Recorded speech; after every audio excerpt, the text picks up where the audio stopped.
Hello everybody and welcome back to Myths Matter with James Portnow. This week we are going to be talking about our Aboriginal myths, and specifically we are going to talk about sources. But don't run screaming because this is actually really interesting, or at least I found it really interesting. When we do extra mythology episodes, we always try and use sources from the culture that the myths come from. And this is especially important with living cultures, with extant cultures. But there's a difficulty we've run into multiple times. When you're dealing with a culture that has largely an oral tradition, and that culture is displaced by colonial groups, very often what happens is that a lot of the stories literally and very tragically die out. The only versions of these stories that you can find are sometimes sort of early colonists or colonial authors writing down these stories. And you always have to take it with a grain of salt, because sometimes and very often you'll have other cultural biases injected into these stories, or you'll have certain goals that the anthropologists writing these things down will have, such as very often they'll be by Christian missionaries trying to Christianize the very groups whose stories they're recording. So when doing the Aboriginal myths, I ran into a book that I thought was actually really good. I was like, wow, this is really interesting. These feel a little bit more like traditional myths told by some of these cultures. The book itself was written by a fellow named William Ramsay Smith. And so I looked this guy up, right? And I gotta tell you about this fellow because, oh boy. So this guy was a doctor, sorta. He was a doctor, and in the 1890s, he went to Australia to fill a post as a doctor there. Within 3 years, something happens, and he has a bunch of the staff at the hospital he's at reporting him to the British Medical Association, and he's not only kicked out, he is banned for life. But he must have some friends or something like that, because he gets basically a tribunal or something like that to overturn this lifetime ban. And he's back practicing medicine.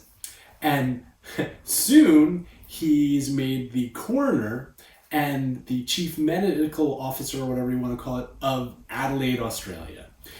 He serves there during the plague, which, okay, sure. But by 1903, there are 18 charges against him as coroner for misuse of corpses. In the investigation of this, it was found that he had repeatedly removed the heads or skeletons of the corpses in his charge for medical purposes. He was considered indiscreet by the board that investigated it, and he was once again fired. But not long after, he was back practicing medicine and back very literally looting corpses, not only coroner's corpses, but he would go to graveyards and would steal corpses, and not only steal them, but also steal them to ship overseas, often to museums that wanted Aboriginal specimens. It was pretty bad. Not only that, but he was later found to have desecrated a number of graves and to have practiced his marksmanship on corpses deposited at the coroner's office. So yeah, this was a dude who was busy shooting dead bodies. Okay, right, I'm not going to use this source. It's like, oh man, I was surprised it was so well written. So I looked into it a little bit further. And you know what came to light within the last 30 years? All of this entire book, pretty much the entire thing, was actually plagiarized from a guy named David Unaipon. You probably, those of you from Australia probably know this name and know it better than I do. But this guy was incredible. He was a Aboriginal native member of Australia who had sort of grown up, there was a period where very often Aboriginal children were separated from their families and placed with British Christian families. He grew up with a Christian family, but he grew up in British society and learned English. And not only learned English, but oh my God, he invented a ton of stuff. He was an inventor who had laid the groundwork for hundreds of patents. Some of the modern sheep shearing devices are based on some of his ideas.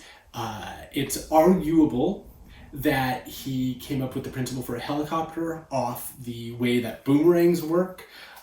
And he had all this stuff. He was also very much a proponent of Aboriginal rights and Aboriginal self-determination, and was very, very vocal with the government. He was also a prolific writer.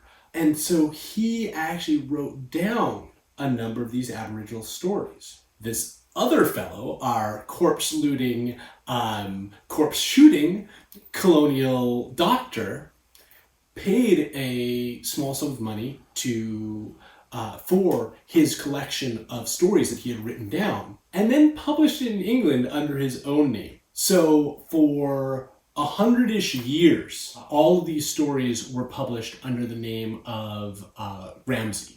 But then recently, a number of sort of universities started to investigate this, and certain teams found first that this had incredible similarities to David Unaipon's writing style, and then looking in, actually found the historical record of the sale and found certain original documents, and found that more than 95% of this was word for word exactly what this Aboriginal author had written. So while this is another horrible case of somebody in a position of power stealing someone else's work, it turned out to be great for extra mythology, because Legendary Tales of the Australian Aborigines is actually written by an Aboriginal author, and one who I hope some of you go look up after this, because fascinating fellow, real interesting life story. For those of you in Australia, he's the guy on the back of the $50 bill.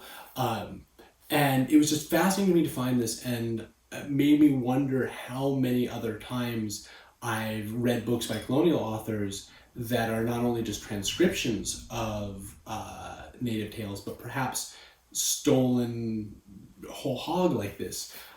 So this was just a fascinating, weird quirk to me, and I had this great text that I morally couldn't use because the dude who wrote it was, at the very least, super creepy and pretty terrible.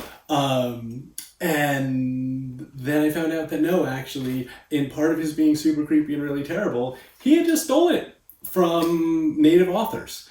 So that's our tale, and that's the story of how some of this got made. And hopefully some of you will look up David Unaipon, and hopefully you'll join us for Aztec mythology after this, which is going to be great. Might need some warnings at the beginning because some of it's a little gruesome, but it's fantastic stuff. So hopefully I will see you all there. Take care, everybody.